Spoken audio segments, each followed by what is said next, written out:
I'm conscious there are a lot of people on this today. We'll try to get through as many as possible, but I do have to limit the time as well. Just a reminder, if you do want to ask a question, please raise your hand. We'll start with broadcast. Daily's briefing afterwards embargoed until 10:30 p.m. tonight. We ask no social media posting or streaming anything live during the press conference. That can all take place afterwards. I'm going to get started with Gary Cottrell. So, Gary, I'm going to unmute you now. You've unmuted yourself. Gary. Thanks for your time, Jose. Can't hear him. Thank you for your time, Jose. Can you hear me all right? Hang on a sec, Gary. I'm trying to see if we can hear you. Okay, mate, no problem. I can hear me. There's a bit of a green dot appeared now. Can you hear me now, everybody? Gary. Yeah, hi. Hello. Hello. Sorry about that. Let's go. No, I'm sorry. Sorry about that, Jose. Thanks for your time. Injury news, please. Injury news. Injury news? Yes. Off the back of the international news. Okay, training session is 3:00. The players are going to report after 1:30. I'm waiting for a couple of news and a couple of decisions. Couple of players, I didn't even see them yet, coming back from the national teams. Wings arrived with a little problem that today we don't know. Davinson Sanchez, I didn't see him. Jedson, I didn't see him. Lamela is still on the last period of his recovering. A part of that, no problems. Sonny's been isolating. Is he okay? Who? Sonny. Sonny? Yes. He come back. He tested twice, negative, isolating. Follow the protocols, and he's fine to play. Harry Kane started a game that was a dead rubber. Were you okay with that? I'm okay with that.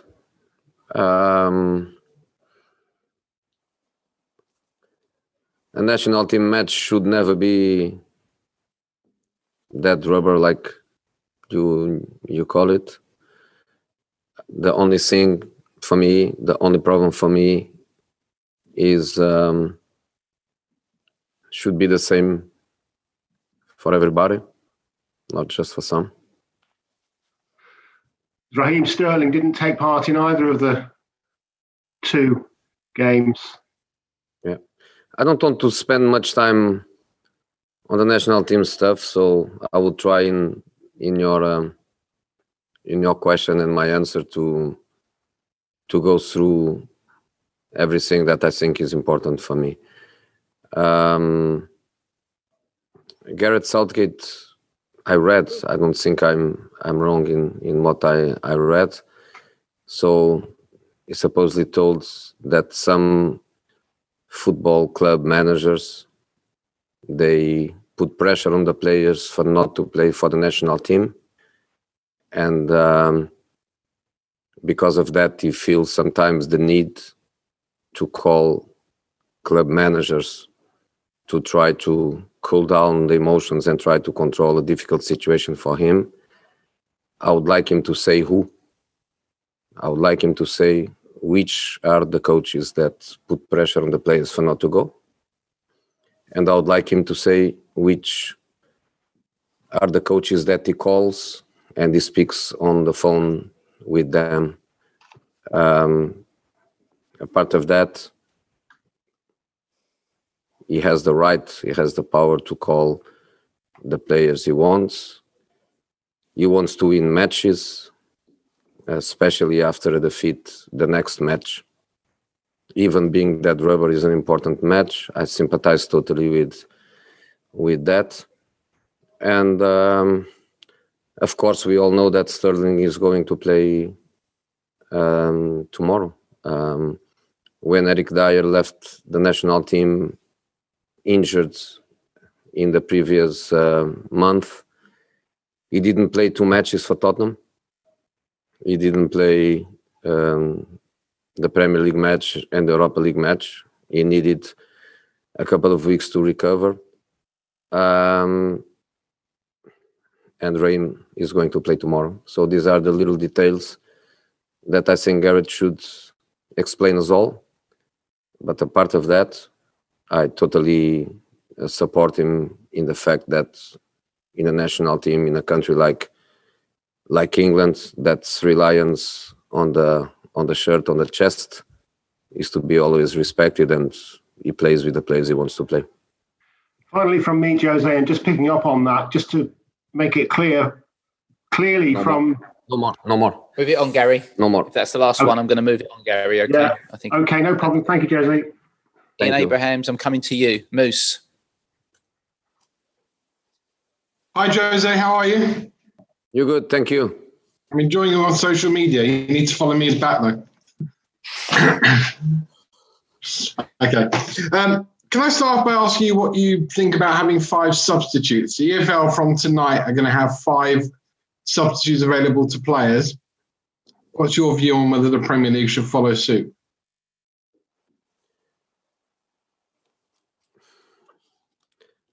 What I don't think is important. For a long time, that is a bit difficult to understand why we travel, we have squads, we travel with 20 players, 21 players, and then 2 or 3 of them, they have to stay out. So by the perspective of the leadership, by the perspective of being a coach of a group, I would say that we all, managers in every level and division, we would love to have more players involved.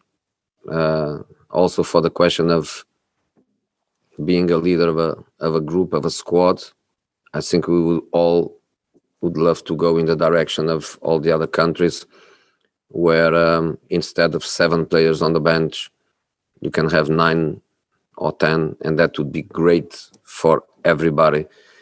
The number of substitutions, I understand different perspectives. I am okay with 3, I am okay with 5. In the majority of the times, I use 3. If I have the possibility to make 4 or 5, would be better. Yeah, would be better. But that doesn't mean that I would use the 4th or the 5th.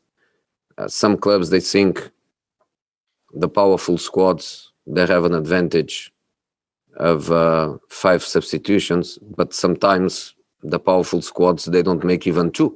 They make only 1. So there is a space for different opinions. I am okay with any decision. At Spurs game tomorrow, you're going to honour Ray Clements, who sadly passed away last Sunday. How important, Jose, is it that Spurs and all clubs do honour their great players of the past, and as a club, obviously, support charities like prostate cancer and dementia and all other charities as well?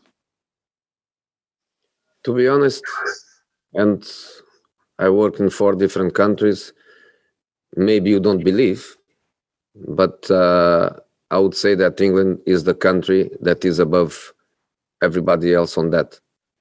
Is enough what we do in England? I'm not going in that direction, but it's better than any other country, that I can promise you. Of course, the legends, the former players, you have always to take care of them. They are patrimony of the club. They are patrimony of the supporters, of legacy. So a person like Ray Clements, as an example, is the one that we honor now.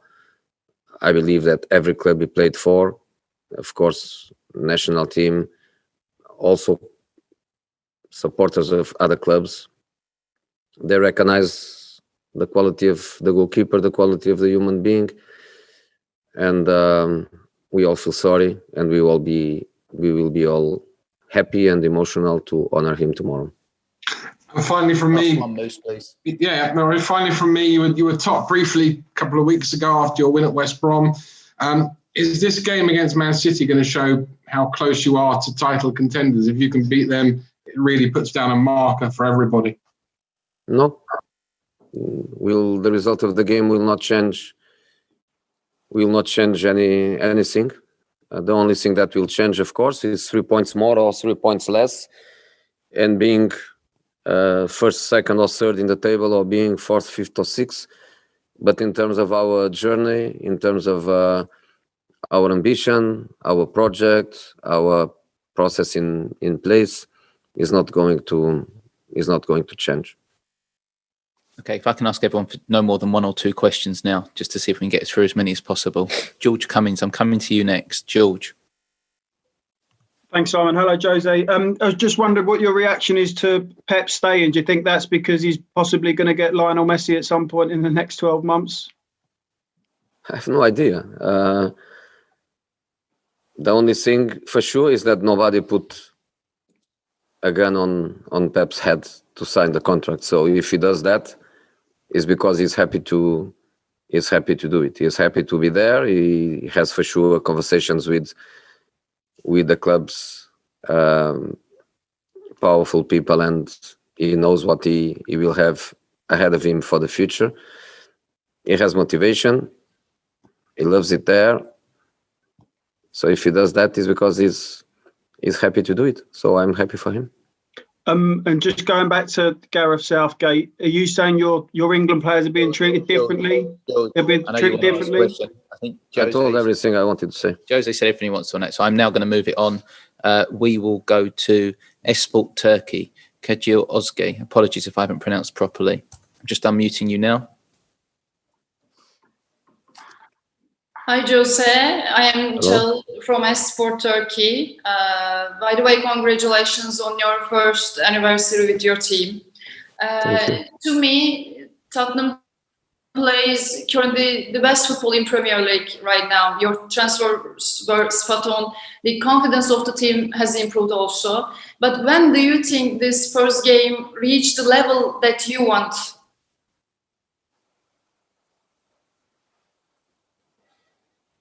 I think the clubs, they never reach what we want. We coaches, we are always in the search of the impossible. We are always in the search of the perfection.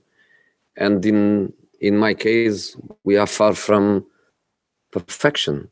For example, our opponent tomorrow, they are winning the Premier League, or almost winning the Premier League, or fighting for the Premier League for more than 10 years. And probably they didn't reach the perfection. Probably they want more. In our case, we are just in the beginning of a journey, 1 year, and a special year, not even a year where you follow the same normality of number of training sessions, calendar, fixtures. Everything is so strange that I even find difficult to believe that is 1 year. We are in the beginning of that journey. Liverpool took, I believe, 5 years to make it happen. City is on it for 10 years. Chelsea for 20. We are just in the beginning of that journey. So we are far from perfection. We are far from me being happy. We are not a perfect team. We are a better team than we were. We have, especially at this mentality level, this situation of we go to every match always positive, always thinking that we can win that match, but we have a long way to go.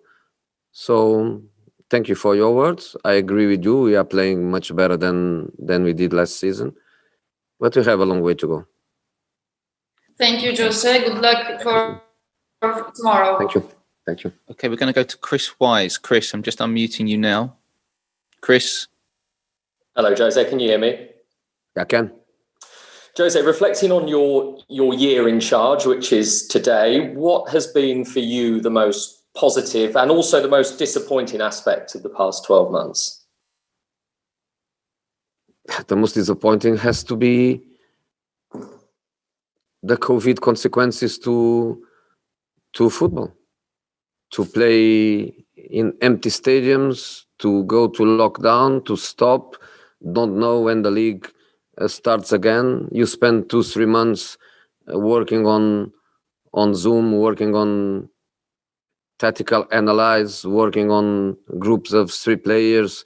That is, of course, the most disappointed thing during this year. If you ask me, for example, if I could choose a gift to celebrate this year at Tottenham, I would say arrive tomorrow in the stadium and full stadium. Of course, that's impossible, but the consequences of COVID in society, of course, much more important than in football.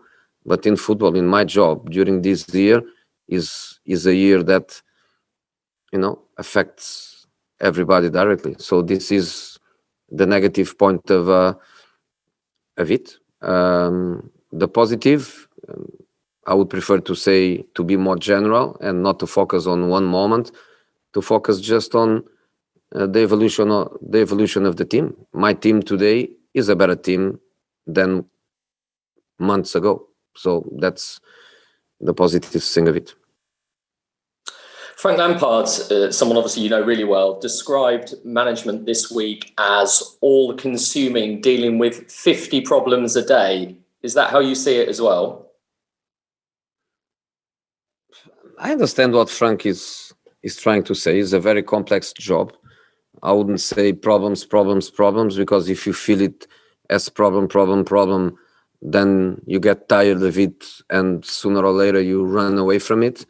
I wouldn't see it as problems. I would see as part of a job that is very, very difficult. And in that aspect, I think he's totally right. It's a very complex problem.